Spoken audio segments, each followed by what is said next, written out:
మార్చుకోకుండానే దేవుడి వద్దకు వచ్చి కార్యం చేయమంటారు. వారంటారు తొలి బత్తానికి ఎత్త కార్యం చేసి పెట్టా. దేవుడి స్తోత్రం. చాలా మంది జీవితాలు హృదయాలు మార్చుకోకుండా, చెడు వ్యసనం విడిచిపెట్టకుండా, చెడ్డ త్రోవలు చెడ్డ మార్గాలు వదలకుండానే దేవుడికి దశంభాగాలు ఇస్తాను, కోండు మేకను కోతను చెయ్యి అని వారు మాట్లాడుతూ ఉంటారు. కానీ దేవుడు వాక్యం అంటుంది, మీ మార్గాలు మీ క్రియలు దిద్దుకున్న వారిగా మారితే తప్ప మీ జీవితాల్లో దేవుడి కార్యం చేయడు. ఎందుకంటే దేవుడికి డబ్బుకు లొంగేవాడు కాదు, నీ మూట్లకు లొంగేవాడు కాదు, నీ కోడికి నీ మేకలకి లొంగేవాడు కాదు. ఒక కోడి పెట్టను బట్టి కార్యం చేసే దేవుడి కాదు. ఈనాడు రాజకీయ నాయకునికి సహాయం చేయాలంటే నువ్వు ఎలా వేసవేసినా పర్లా, వాడి చేతుల్లో మూట పెడితే చాలు నీ కొరకు కొన్ని కార్యాలు చేస్తాడు.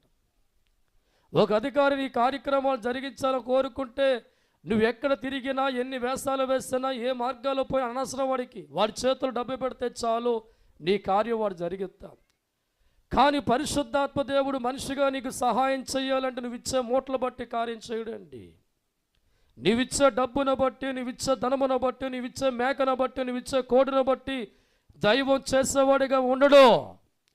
ఆయన నీ వైపు తిరిగేవాడిగా మారాలన్నా, నీకు సహకారిగా ఆయన మారాలన్నా, ఏ బాధలు తీర్చమని దేవుని కోరుకుంటున్నా బాధ తీర్చేవాడిగా మారాలన్నా, పరిశుద్ధాత్మ దేవుడు చెప్తున్న మాట, నువ్వు నడిచే మార్గాన్ని, చేసే పనుల్ని దిద్దుకోవడం ప్రారంభించు. హల్లెలూయా. చెడులో ఉండి దేవుడికి లంచం పెట్టి కార్యం చేయమంటున్నావా? చెడ్డ త్రోవలో ఉండి 10 రూపాయలు దేవుడికి ఇచ్చి మేలు చేయమంటున్నావా? చెయ్యుడురా దేవుడు.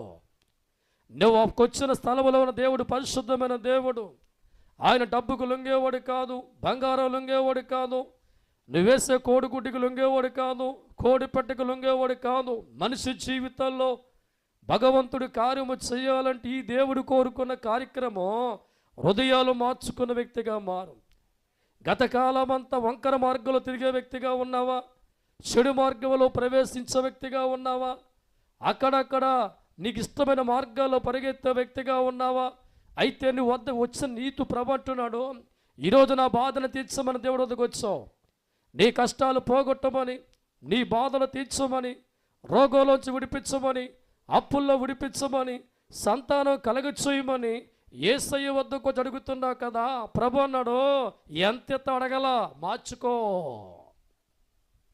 జీవితాన్ని మార్చుకో.